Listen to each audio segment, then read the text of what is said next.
The first step towards achieving your dreams is having the right coach. Get the best education with Ayurveda PG Preparation app and make your AIAPGETPSCAMO dreams come true. Download the app now. फिर आते हैं important point में। Important point यानी ऐसी चीजें जो अष्टांग हृदय में ही स्पेशली बताई गई हैं, अष्टांग हृदय के नाम से ही पूछी जाती है।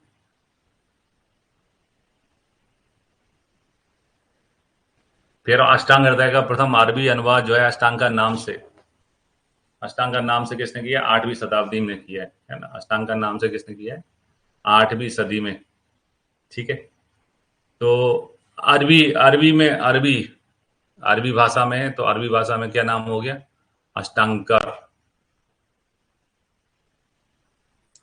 अष्टांग 8वीं शताब्दी, तुरंत, मतलब ज्यादा टाइम नहीं लगा, तुरंत अनुवाद हुआ। 7वीं शताब्दी में बनी और इतनी मार्केट में इतनी डिमांड है कि वो तुरंत अनुवाद हुआ। जर्मन अनुवाद जो है बैडुक के भाष्य नाम से हुआ है। बैडुक यानी बागभट्ट द्वारा बोली गई चीज, बैडुक के भाष्य जर्मनी में हो गया। जर्मनी बहुत दूर है, तो बैडुक भाष्य नाम से हुआ है ना। इसमें केवल पद्य हैं यानी 2-2 लाइन के श्लोक हैं, है ना। जैसे अपन कोई श्लोक देखते हैं तो 2 लाइन में ही खत्म हो जाता है टॉपिक, वो ही ऐसी है। ऐसा प्रतीत होता है कि अष्टांग हृदय की समानता है चरक संहिता से। अष्टांग इज सिमिलर टू चरक संहिता। अष्टांग में जो चीजें बताई गई वो चरक से बहुत मैच करती हैं, और अष्टांग संग्रह जो है वो सुश्रुत से मैच करती है। अष्टांग संग्रह किससे सिमिलरिटीज है? अष्टांग हृदय की चरक से, अष्टांग संग्रह की सुश्रुत से। अष्टांग संग्रह कार ने रक्त को दूष दोनों माना है ना। दोष भी माना है, दूष भी माना है संग्रहकार ने, जबकि अष्टांग हृदय ने केवल दूष से माना है। रक्त को दोष नहीं मानता, ना चरक रक्त को दोष मानते हैं, ना अष्टांग हृदय रक्त को दोष मानते हैं।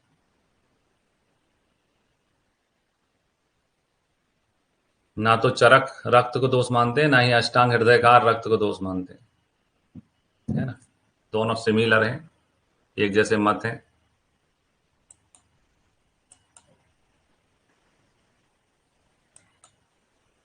फिर अष्टांग हृदय कार ने पंचमूल वर्ग में कंटक व बल्ली पंचमूल का वर्णन नहीं किया है। क्या नहीं किया है? कंटक एवं बल्ली पंचमूल का वर्णन नहीं किया है। याद रखने का तरीका था कि कोई भी अपने हृदय में कांटे नहीं रखता। आप ऐसा बोलते हो ना, मैंने हृदय में कौन है? प्रभु हैं, हृदय में प्रभु हैं, हृदय में कांटे हैं। हृदय में बड़े बड़े कांटे लेके कोई नहीं रखता, हृदय में क्या नहीं होता? बड़े कांटे नहीं लेके रखता। बल्ली कंटक पंचमूल इसमें नहीं है ना, बड़े कांटे कोई नहीं रखता है हृदय में। धमनी मर्म का वर्णन किया है। मर्म 6 प्रकार की बताई, इंपॉर्टेंट पॉइंट है। धमनी मर्म किसने बताई है? तो भागवत ने ही बताई है।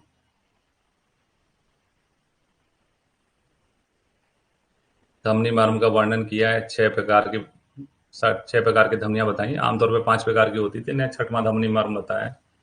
सब विच्छेदन का वर्णन नहीं है ना। सब विच्छेदन का वर्णन जो है सुश्रुत में पढ़ने को मिलता है।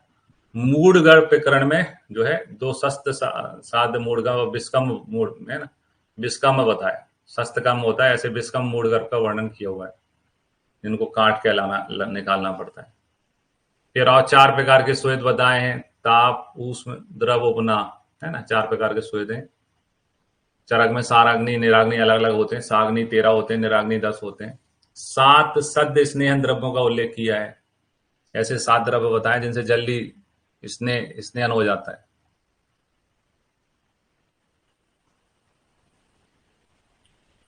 बाजीकरण में उच्चटा का प्रयोग बताया है। बाजीकरण में उच्चटा का प्रयोग बताया हुआ है। उच्चटा गुंजा को कहते हैं, रत्ती को बोलते हैं। उच्चटा क्या है? गुंजा है। ये कम मात्रा में कोई भी चीज यूज करते हैं तो गुंजा यानी रत्ती क्या होती है? शुक्र स्तंभक हो जाती है ना। गुंजा क्या है? शुक्र स्तंभक हो जाती है।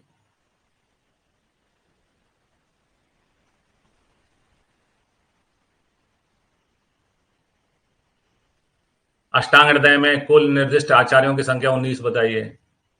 कुल निर्दिष्ट आचार्यों की संख्या कितनी? 19। द्रव्य प्रकरण में कुछ नए और विशिष्ट द्रव्यों का उल्लेख किया है। हरित की वर्ग में आद्रक का वर्णन किया है। हरितक वर्ग में आद्रक का वर्णन किया है। आर्ट्स में इन्होंने सूरण पुटपाक बताया, इंपॉर्टेंट है। सूरण तो दूसरे ग्रंथों में भी है, सुश्रुत में भी आर्ट्स में सूरण बताया हुआ है, लेकिन सूरण का पुटपाक बताया। प्रमेय में आयस्कृति बताई हुई है ना, प्रमेय में आयस्कृति बताई है। सुश्रुत ने कुष्ठ में आयस्कृति बताई है ना? प्रमेय में इन्हें असनादि आयस्कृति बताई, असन असन से बनती है।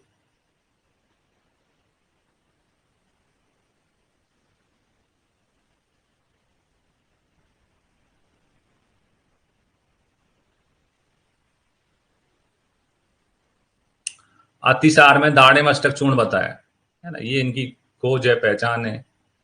सारंगधर के अलावा इन्होंने दाढ़े मस्तक चूर्ण बताया है।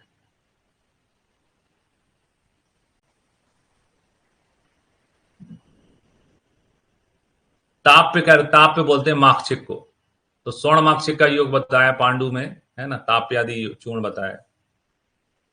ताप्ती नदी के कारण उत्पन्न होने से ताप्य क्या होता है, स्वर्ण माक्षिक होता है।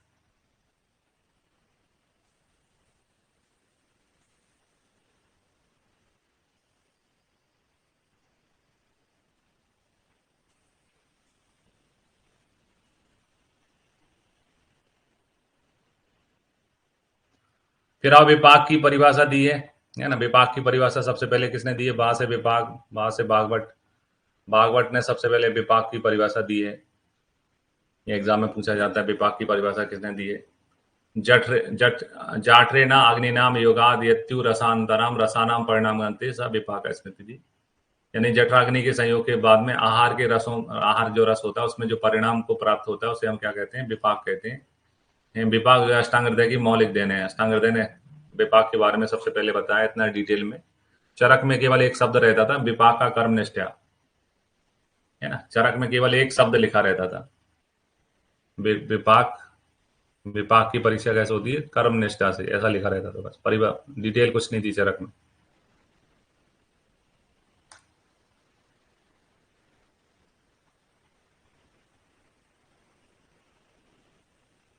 विपाका कर्म निष्ठा।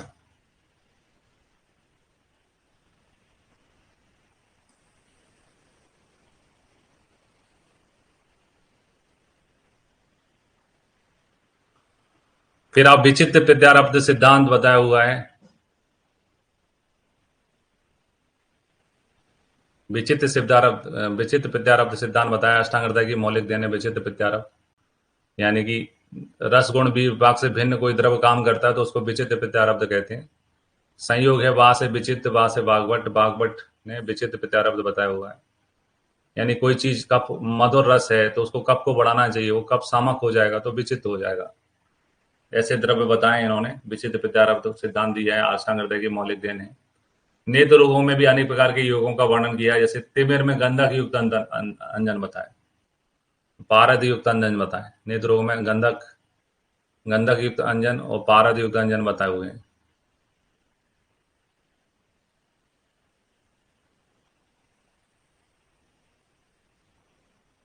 तो है ना, उत्तर दंत में अंजन स्पेशल बताए हुए हैं, गंधक युक्त अंजन, पारद युक्त अंजन।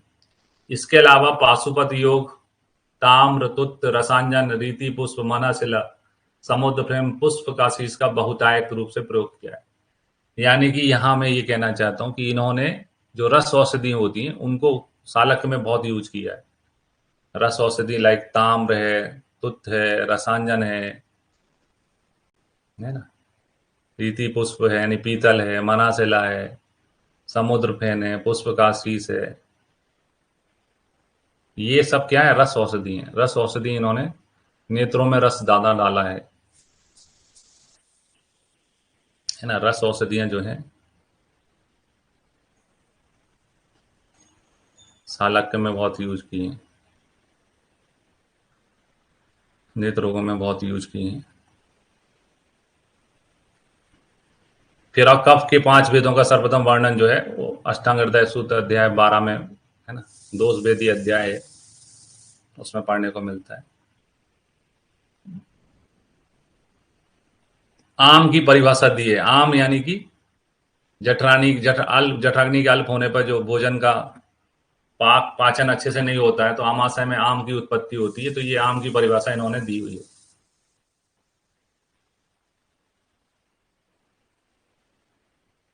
आम की परिभाषा दी हुई है।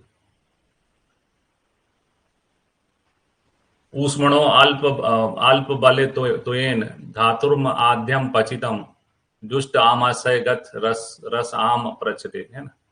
ऊष्मा के अल्प होने से धातुओं का जो अल्प अच्छे से पाचन नहीं हो पाता उसे हम आम कहते हैं, है ना। आम की परिभाषा दी हुई है।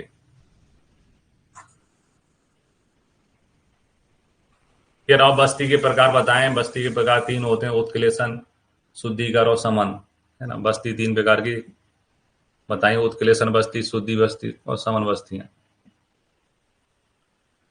काल, कर्म और योग बस्ती के अलावा दूसरा डिस्ट्रीब्यूशन भी बताया, उत्क्लेशन, शुद्धि, समन।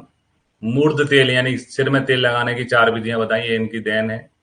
सबसे पहले हमें जो है अष्टांग हृदय में ही पढ़ने को मिलती है मूर्ध तेल की 4 विधियां, जिसमें आता अभियंग परिसेक पिचु शिरोबस्ती, है ना। अभियंग परिसेक पिचु वस्तु। गर्भ पोषण में केदारी कुल्या बताया, गर्भ के पोषण में, धातु पोषण नहीं है ना। गर्भ के पोषण में केदारी कुल्या न्याय बताया हुआ है। गर्भ के पोषण की बात हो रही है, धातु पोषण नहीं हो रहा है यहाँ पर, है ना। गर्भ पोषण में केदारी कुल्या बताया हुआ है। शरीर की लंबाई अष्टांग हृदय ने 3.5 हाथ मानी है ना। जैसे आमतौर पे चरक पढ़ते हैं, चरक में 84 अंगुल होती है, सुश्रुत में 120 होती है। तो 120 अंगुल की जगह हाथ पे चलेगा ये। 80 अंगुल 120 अंगुल बताते थे चरक, 80 सुश्रुत जो है 84 बताते थे चरक, और सुश्रुत 120 इन्होंने 3.5 हाथ मानी है।